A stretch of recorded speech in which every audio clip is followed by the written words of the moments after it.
quero convidá-los a abrir suas Bíblias no texto do livro de Tiago, capítulo 5, e nós vamos ler apenas a parte B deste versículo. Tiago, capítulo 5, versículo 16, a parte B do versículo. Muito pode, por sua eficácia, a súplica do justo. Vamos repetir comigo? Muito pode, por sua eficácia, a súplica do justo. A parte final do texto. Okay? Pai, nos abençoa neste momento, conforme já foi orado. Pedimos a instrução que venha do alto para mostrar a nós o caminho. Oramos no nome de Jesus. Amém.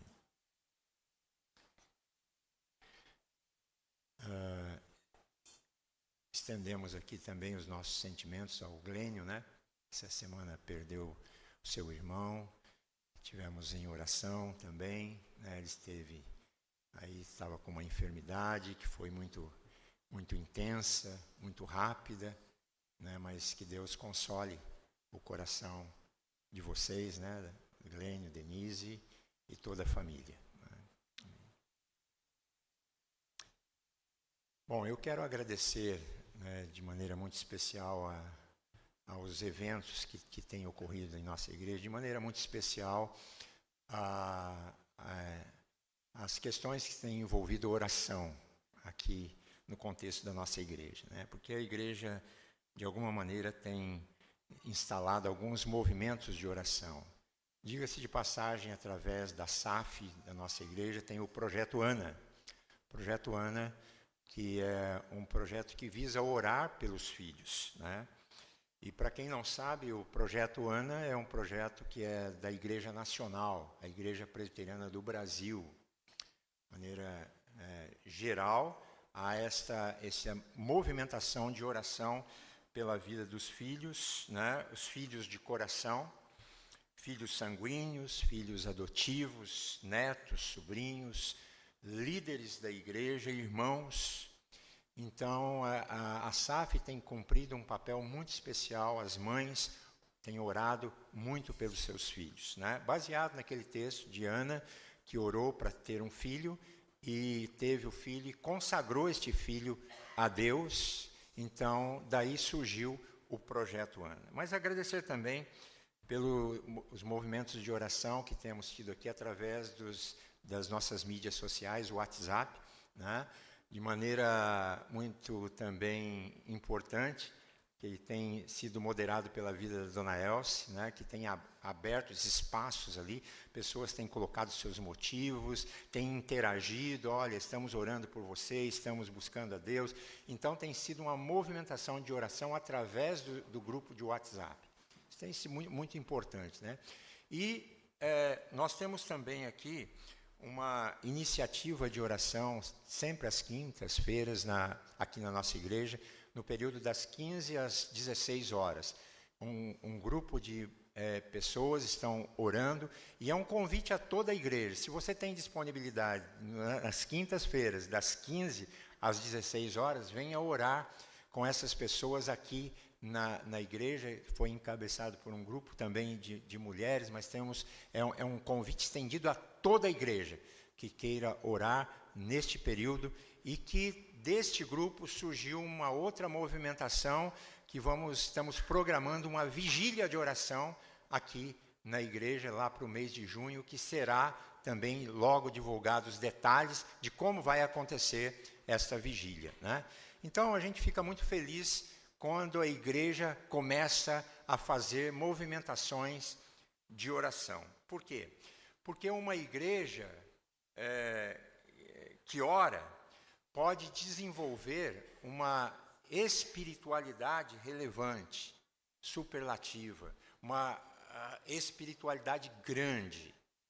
A oração tem uma importância muito muito intrínseca no coração das pessoas. Quando você ora, coisas acontecem, né? Você passa a experimentar o mover de Deus, o poder de Deus, porque muitas vezes Deus só vai agir quando você se posicionar para orar. Por quê? Porque Ele escolheu fazer assim. Não é algo que partiu de nós. Aquele que me buscar de todo o coração vai me encontrar. Então, na vida cristã, existem duas colunas importantes para nós prestarmos muita atenção. Duas colunas importantes que nos ajudam a nossa espiritualidade, a desenvolver a nossa vida com Deus. A primeira delas é a palavra de Deus. Quando você se esmera em meditar, em estudar, em parar, em se demorar na meditação da palavra de Deus, Deus fala com você. E quando você ora a Deus, você fala com Deus. Então, a importância de você colocar essas duas questões na sua vida, palavra de Deus e oração. Na palavra, Deus fala com a gente. Na oração, nós falamos com Deus. E Tiago 5,16 fala exatamente sobre isso, que muito pode, por sua eficácia, a súplica do justo. Eu não vou fazer hoje uma mensagem expositiva como gosto de fazer, porque é bem fácil no entendimento quando se anuncia o texto, explica o texto e aplica o texto. Mas eu quero fazer uma explanação aqui de fatos históricos, algumas experiências históricas sobre oração. E baseado exatamente neste versículo, né, firmando a proposta desse texto que acabamos de ler e repetir. É um fato que Deus é soberano, que Deus pode todas as coisas. É um fato também que Deus está assentado no seu trono e Ele de lá governa o mundo, domina a história com as suas mãos. Ele tem o rumo das nossas vidas. E é um fato que a vontade de Deus sempre vai prevalecer, né? Independente do que eu acho ou do que eu penso. Deus sempre vai fazer o que Ele quer. Então, no entanto, a despeito da sua soberania e poder, Ele decidiu, através de nós, também fazer coisas quando nós decidimos orar. Quando nós nos colocamos, nos posicionamos a orar. Há pessoas que dizem assim, não, oração não muda nada, não serve para nada, né? Mas isso não é o que eu vejo quando leio a palavra de Deus. Quando eu leio a palavra de Deus, eu vejo que através da oração circunstâncias são mudadas. Deus transforma pessoas através da oração. Deus cura enfermos através da oração. Deus restaura filhos e filhas através da oração. E quando você, então, tem uma movimentação nessa consideração para com Deus, e quando você ora, você agrada a Deus, porque Ele sempre espera que você venha falar com Ele. A oração, eu digo, não é para gente forte. A oração é para gente fraca. Nós oramos porque temos consciência da nossa fraqueza. Mas a oração, ela é aquela força mais poderosa que age na Terra, no nosso planeta, porque a oração faz a união entre a fraqueza humana e o poder divino. O poder de Deus. A oração, ela conecta o homem com Deus. A oração, ela move os nossos corações. E uma vez eu ouvi uma frase que dizia assim: quando a igreja ora, os céus se movem, a terra treme e coisas extraordinárias acontecem na história.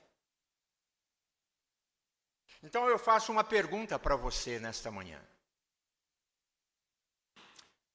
Você de fato crê na oração?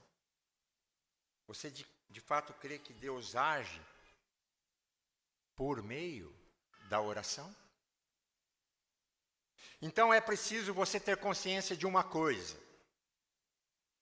muito importante, não é a oração sua que é poderosa. Poderoso é o Deus que responde à oração. Então não adianta você procurar gurus, pastores que fazem oração forte, poderosa, eu vou procurar aquele, eu vou procurar aquele outro, eu vou procurar... Você tem o poder da oração dada por Deus a você. Porque o poder não está na pessoa. O poder está no Deus que é poderoso para escutar a sua voz quando ora a Ele. Você crê nisso?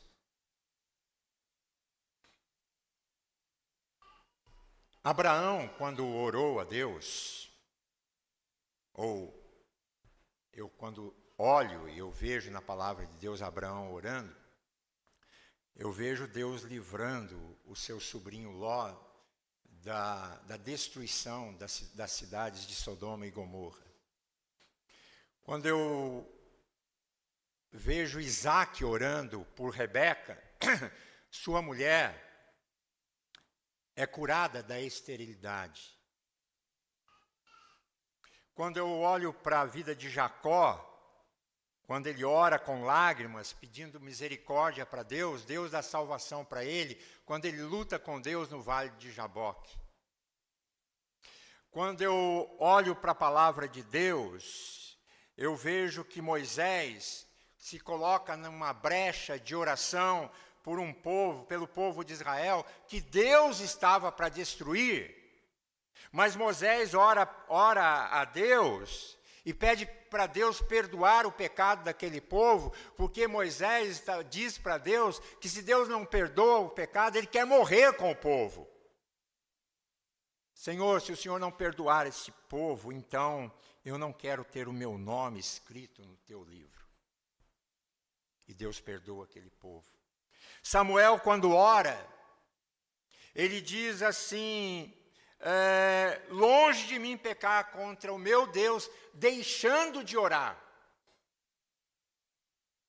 Quando Ana ora, uma mulher estéril, uma mulher que é afligida por outra mulher chamada Penina, que podia ter filhos, mas Ana não podia, então ela ficava fazendo chacota com Ana, e que essa mulher, Ana, incompreendida pelo seu próprio pastor, o sacerdote Eli, e que é desencorajada pelo seu marido a desistir do seu projeto de ser mãe. Mas ela ora a Deus, derrama a sua alma diante de Deus em oração, entendendo que Deus, em resposta à sua oração, pode reverter a sua esterilidade e pode fazer dela uma mãe feliz com filhos.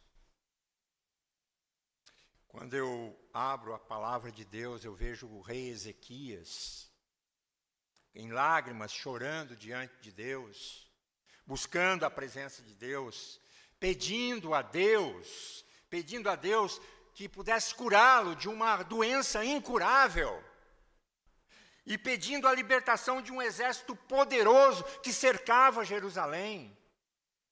Ele ora a Deus. Quando Elias ora ao Senhor, o filho de uma viúva é ressuscitado. E quando ele ora de novo, Deus faz descer fogo do céu, provando que só Deus é Deus. Quando eu abro a Bíblia, eu vejo Jesus orando ali no Jordão, o céu se abrindo, e eu vejo Jesus orando e jejuando no deserto, ali vencendo a Satanás. Quando eu olho para a palavra de Deus, eu vejo Jesus na cruz do Calvário, no fim da sua vida, orando a Deus, buscando a presença do Pai. Quando eu olho para a palavra de Deus, eu vejo Paulo orando no porão de um navio, orando ali no templo, orando na praia, orando na masmorra, orando, orando e orando, buscando a presença de Deus. Se você olha para a história da igreja, você vê os pais da igreja orando. Policarpo, Irineu, João Crisóstomo, Aurélio Agostinho. Quando nós abrimos o livro na história, nós vemos os nossos irmãos, os pré-reformadores, orando. Se você abrir os livros da história, você vai ver os reformadores, eles eram homens que tinham uma vida de oração, que buscavam a presença de Deus. John Knox, Calvino, Lutero, homens que oravam ao Deus dos céus. Os grandes avivamentos que aconteceram na história, porque Deus, em resposta à oração, veio no meio das nações e produziu grandes avivamentos. Os avivamentos do século XIX, do século XX. Em 1739, aconteceu um grande avivamento na Inglaterra. 1745, outro grande avivamento na Nova Inglaterra, nos Estados Unidos. Outro avivamento em 1857, também nos Estados Unidos. Em 1904, no país de Gales. Em 1907, na Coreia do Sul. A visitação do poder do Espírito Santo descendo sobre a vida da igreja. Quando a gente abre os livros da história, a gente vê os missionários orando e orando. Quando eu olho para a história, eu vejo que crentes que impactaram foram homens e mulheres de oração, buscando a presença de Deus. E por que precisamos dedicar a nossa vida através da oração? Para que nós possamos ter, assim de fato, uma vida espiritual grande diante de Deus. Para que pessoas sejam abençoadas quando você ora. Para que nós possamos enxergar um grande avivamento na nossa própria vida. Do poder de Deus em nós, dentro das nossas casas, atingindo os nossos filhos, revitalizando a igreja. Como é importante orar, como é importante buscar, impactando a sociedade, transformando o pensamento da nação e como nós precisamos orar pela nação. Essa bagunça que está no país. Precisamos orar. E quando nós oramos, Deus vem em resposta às nossas orações. Não foi assim que aconteceu no dia de Pentecostes? Quando Jesus, se dirigindo aos seus discípulos, disse: permanecei na cidade até que do alto sejais revestidos de poder. E aquele pessoal se recolheu no lugar do cenáculo e ficaram ali durante 10 dias, ininterruptamente, orando e buscando a presença de Deus. E num domingo, às 9 horas da manhã, o Espírito Santo veio sobre aquele lugar e todos ficaram cheios do Espírito Santo.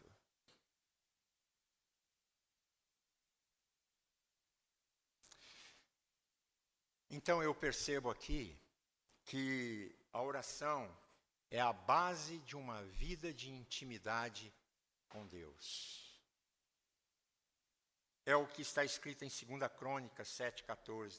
Se o meu povo, que se chama pelo meu nome, se humilhar e orar e me buscar e se converter dos seus maus caminhos, então eu ouvirei dos céus, perdoarei os seus pecados e sararei a sua terra. Em Isaías 44:3, diz assim, que Deus vai derramar água sobre o sedento, torrentes sobre a terra seca. Deus está dizendo que Ele quer um povo que tenha sede dEle, que tenha fome dEle, que queira a sua presença, mais do que as riquezas deste mundo. E quando a terra estiver seca e sedenta, Deus enviará torrentes de águas para matar a sede do seu povo. A história, por exemplo, de Charles Haddon Spurgeon, extraordinária, pregador, grande pregador do século XIX, quando enfrenta o liberalismo teológico da sua época, que estava assolando e devastando a igreja naquele período, ele permaneceu fiel, pregando o evangelho da graça perdoadora de Jesus, com grande graça e com grande poder na cidade de Londres, recebendo milhares e milhares de pessoas todos os domingos para ouvir a mensagem do evangelho de Cristo Jesus. E um dia, alguém perguntou a Spurgeon: qual o segredo do crescimento dessa igreja? E o impacto que essa igreja está exercendo na cidade de Londres, na Inglaterra e no mundo? E ele respondeu: é que na nossa igreja nós temos uma usina de poder. E ele continuou. Aquela pessoa continuou perguntando: mas o que significa isso, uma usina de poder? É que aqui na nossa igreja, todas as segundas-feiras, nós temos centenas de milhares de pessoas dobradas de joelhos na presença de Deus, buscando a presença do Pai, orando, orando e orando. E não só isso, debaixo do púlpito, nós temos uma sala, e todos os domingos, quando eu vou pregar, tem grupos de pessoas orando enquanto o culto está acontecendo. Porque tem pessoas que oram. Porque não há púlpito com poder quando há bancos vazios de oração.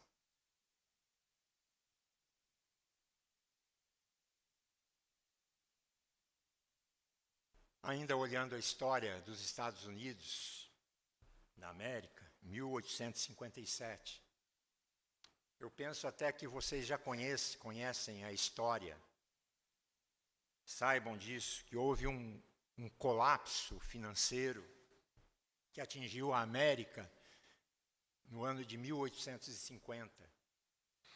Naquela época, os bancos faliram, as estradas de ferro que transportavam os seus produtos pelo país afora entraram em colapso, o desemprego era grande, a economia estava quebrada, e é nessa situação financeira e econômica que surge um homem, um empresário convertido que se tornou um missionário urbano naquele período.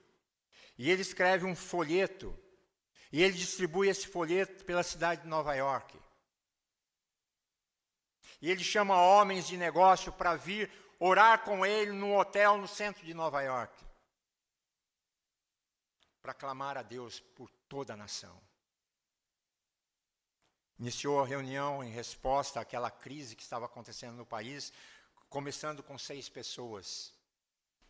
Depois de 3 meses, ele já tinha 40 pessoas, e depois, em 6 meses, ele já tinha 10 mil empresários em toda a cidade de Nova York, dobrando os joelhos e buscando a presença em favor do país.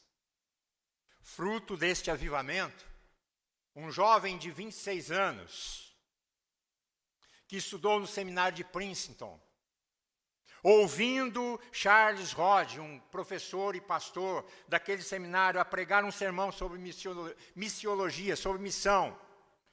Esse jovem estudante, ele disse: eu quero ir para o Brasil. E disseram a ele: você está louco? Você vai para aquele país pobre, Aquele país cheio de doenças endêmicas.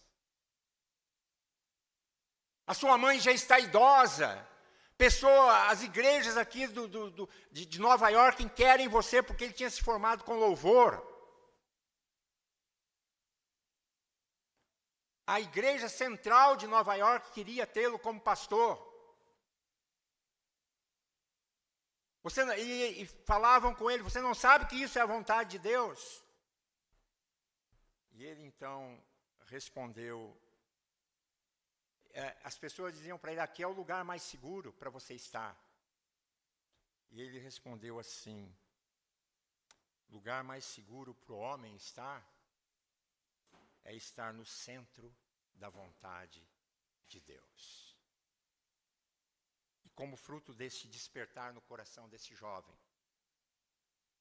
ele veio para o Brasil e chegou aqui no dia 12 de agosto de 1859 para plantar a Igreja Presbiteriana do Brasil. Fruto daquele poderoso avivamento, iniciado lá por Jeremias Lampier, que começou bem, convocando a nação à oração. Muito pode, por sua eficácia, a súplica do justo. O que isso significa em termos práticos?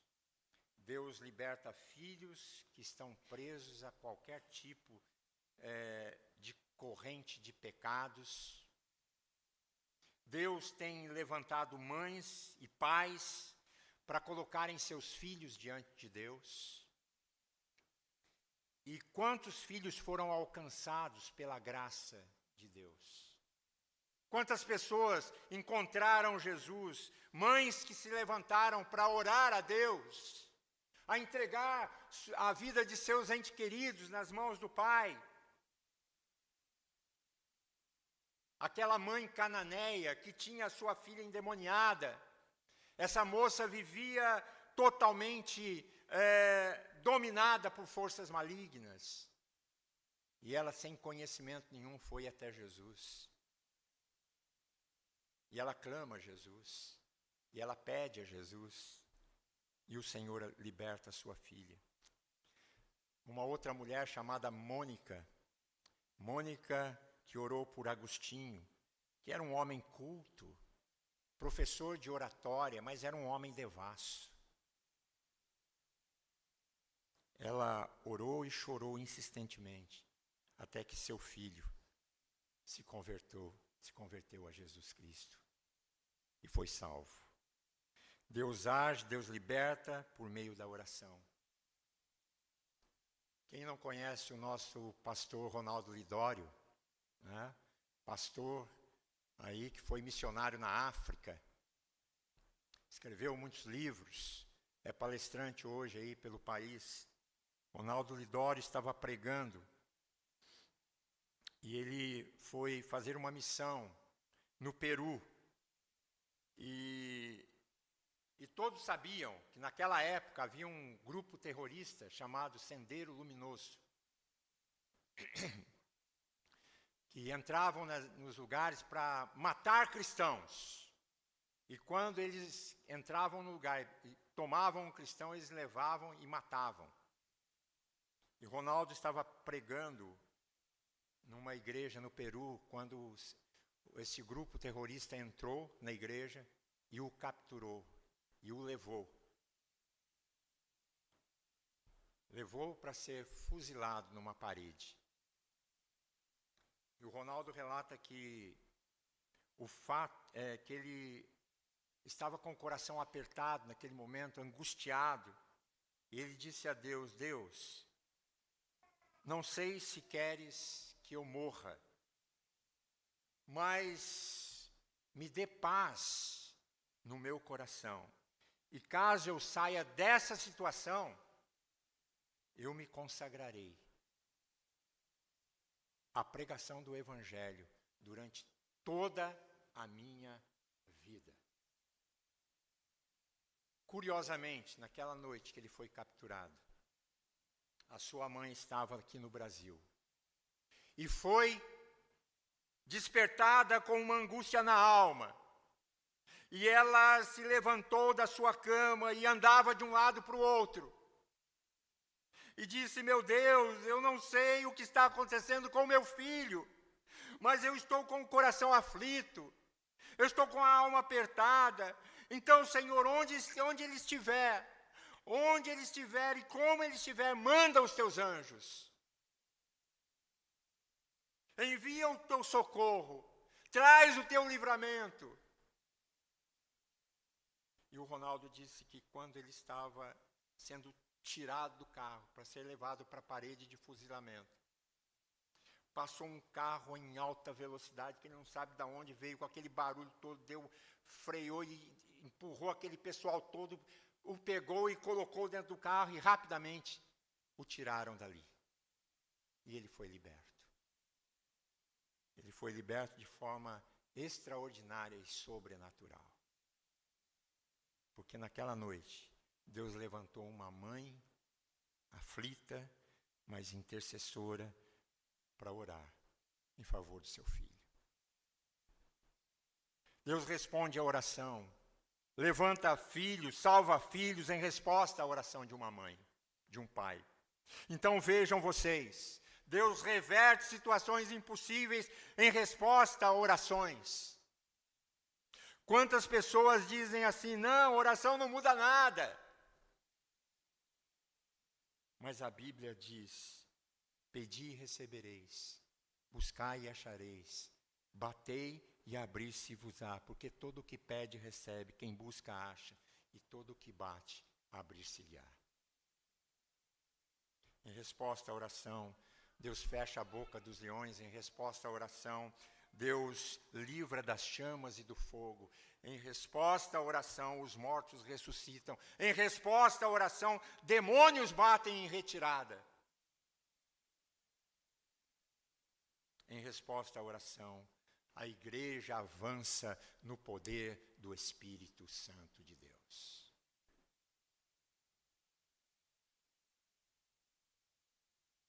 Quero encerrar essa palavra dizendo: eu gostaria nesta manhã encorajar você. Você, mãe, você, pai, a continuar orando. Não abra mão de seus filhos. Não abra mão do seu marido, não abra mão da sua esposa, não abra mão dos seus netos, não abra mão da sua família. Não abra mão de ver Deus fazendo maravilhas na sua vida e na vida dos seus. Em que área da sua vida você está precisando clareza para ser resolvido? Talvez seja na dimensão profissional, talvez seja na relação conjugal, talvez seja na sua maneira de lidar com os filhos. Talvez seja o momento de você fazer, quem sabe, uma lista e dizer: eu vou passar a orar dia e noite, por dias, por semanas, por meses, para que Deus me dê a compreensão e a clareza que eu preciso. Coloque essa causa diante de Deus, diante do Espírito Santo de Deus. Tire do seu coração toda a ansiedade e comece a orar. Todo o ruído de sua própria alma, toda a confusão da sua mente, até aquele momento de você experimentar a resposta e a clareza necessária que você precisa para prosseguir. Se aproxime de Deus.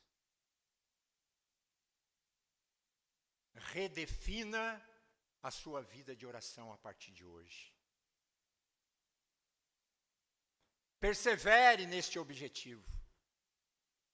Porque se nos submetermos a esse processo de orar com perseverança, vamos encontrar certamente clareza.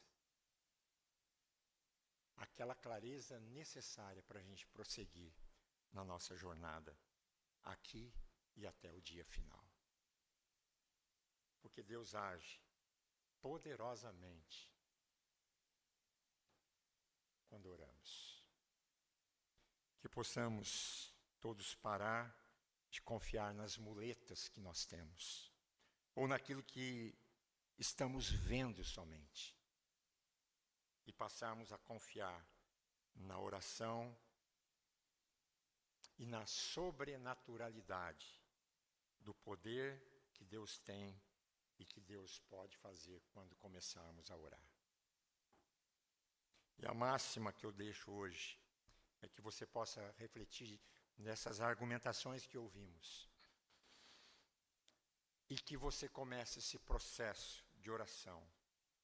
Que Deus nos ajude, que Deus nos abençoe, que Deus levante nesta igreja ainda mais homens, mulheres, jovens, crianças, adolescentes, que tenham paixão pela oração ao Deus dos céus.